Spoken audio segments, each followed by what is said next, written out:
Everyone has certain physical abnormalities. Maybe one foot is slightly larger than the other, or you're born without wisdom teeth. Most of these traits are so slight that we barely notice them. But every now and then we encounter a physical trait that is truly extraordinary. Ranging from the bizarre to the dangerous, we are counting down the top 10 rarest features.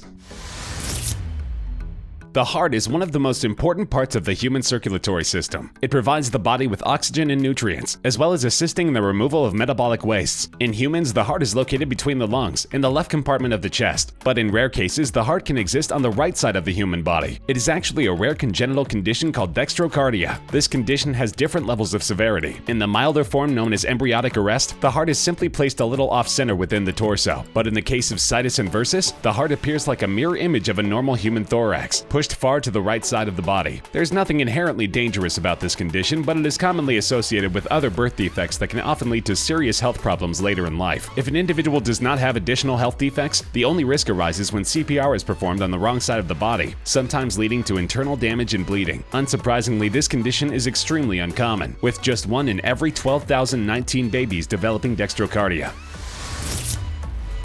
The tongue is a superlative organ. It helps us taste, speak, and sing, and is one of the strongest muscles in the human body. Animals initially developed taste as a defense mechanism to identify whether items were poisonous or not. In humans, the tongue plays an integral role in our enjoyment of food and drink, but the tongue has another function that is far less essential to our survival. The practice of tongue rolling simply involves folding the tongue into one of 3 shapes. The first is a simple lateral fold, the next is folding in half horizontally, and the third is making the triple pipe or clover leaf shape. It turns out there are many different factors that go into tongue rolling. The first and most important is genetic. Rolling the tongue laterally is a dominant trait, which only about 70% of the population has. Folding the tongue in half is only possible with 14% of the human population. And the clover leaf is the rarest of all, with less than 1% of the population completing the task. Strangely, a 1975 twin study found that identical twins were no more likely than fraternal twins to both have the same phenotype for tongue rolling. Scientists also contend that there are other factors that affect an individual's ability to make these shapes, such as language. A study showed that native speakers of Hindi and Urdu were more likely to make a cloverleaf because their tongues were strengthened from the difficulty of their language.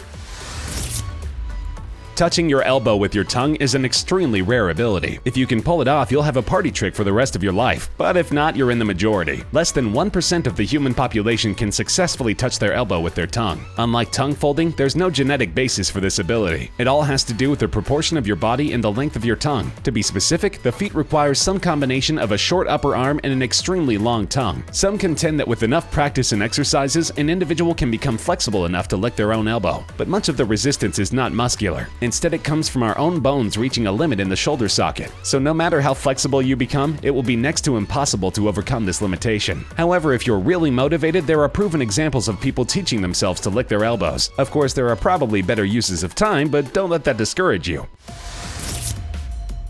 Our fingerprints are an important feature, as they're fully unique to every human being. Human fingerprints are detailed, difficult to alter, and durable over the life of an individual, making them suitable as long-term markers of human identity. Of course, they also play an important role in forensics. They may be employed by police or other authorities to identify individuals who wish to conceal their identity, or to identify people who are incapacitated or deceased, and thus unable to identify themselves, as in the aftermath of a natural disaster. Fingerprint analysis, in use since the early 20th century, has led to many crimes being solved. Adermatoglyphia is an extremely rare genetic disorder that causes a person to have no fingerprints. There are only 4 known extended families worldwide that are affected by this condition. People with this condition have fingers that are perfectly smooth, with no indents across the surface. Ultimately, no health problems stem from this genetic disorder, but it can be very inconvenient when dealing with authorities. There are multiple recorded incidents of patients with adermatoglyphia being denied entry into a country because they could not effectively provide a fingerprint. This happens so often that the condition was playfully dubbed immigration delay disease. Of course, we all know the archetype of the criminal who had their fingerprints removed to avoid capture, so you can understand authorities' skepticism when they encounter adermatoglyphia.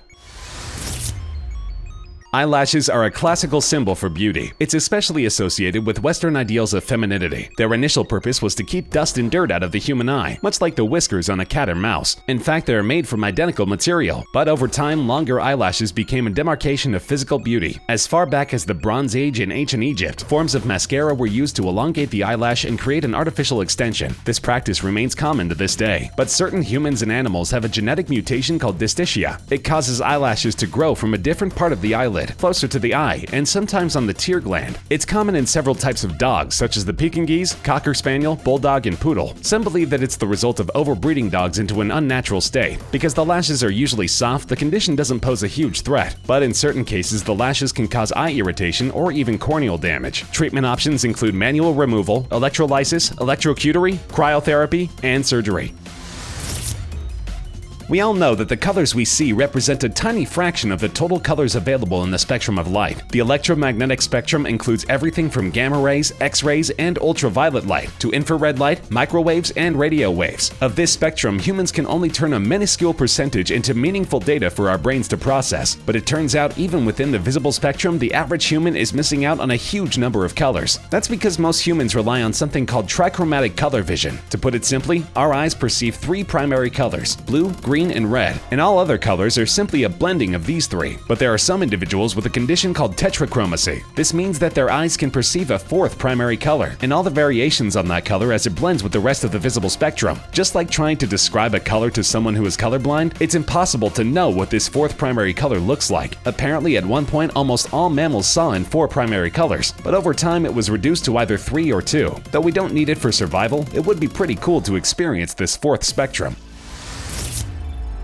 The human immunodeficiency virus, or HIV, is the deadliest autoimmune disease in the world. While it usually doesn't kill someone itself, it lowers humans' ability to defend other diseases, making them extremely susceptible. In these cases, something as innocuous as a common cold or flu can prove fatal. In fact, it's estimated that after contracting the disease, most people only have 9 to 11 years to live. After decades of outreach and education, HIV rates are declining, but it still poses one of the most serious problems to world health. Roughly 35 million people are living with HIV at any given time, and about 1 million of them pass away every year. That's what makes the CCR5 protein so miraculous. It's found in rare cases on the surface of white blood cells and has the incredible ability to make certain patients immune to HIV. Though the specifics are pretty obtuse, CCR5 is responsible for the spread of HIV in other situations. This means that depending on how your white blood cells react to this single protein, it can determine your susceptibility to HIV and AIDS. Of course, CCR5 is the source of much research, as scientists attempt to understand how it affects our body.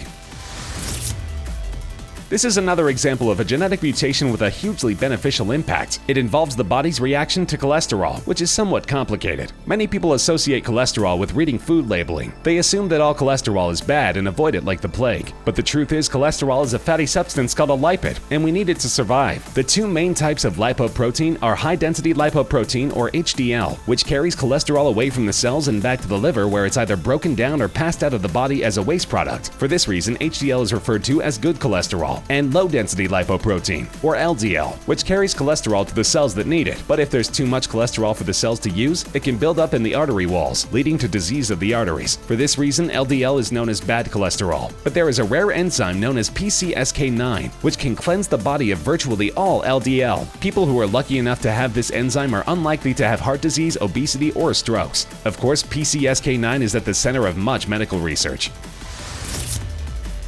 The sinuses are a connected system of hollow cavities in the skull. The largest sinus cavities are about an inch across. Others are much smaller. The inside of the nose has small sinuses called terminates. Normally, these structures help humidify and filter air. These sinuses actually exist all throughout our body and are essential to our survival. But in certain rare cases, our sinuses can extend to the surface of our body. Preauricular sinus is an uncommon birth defect that may be seen during a routine exam of a newborn. It generally appears as a tiny skin-lined hole or pit, often just in front of the upper ear, where the cartilage of the ear rim meets the face. It may occur on one side or both sides of the ear. Affected people usually do not have any additional symptoms unless it becomes infected. While it's not usually unhealthy for a patient, the external sinus holds a social stigma in certain cultures, especially in East Asia.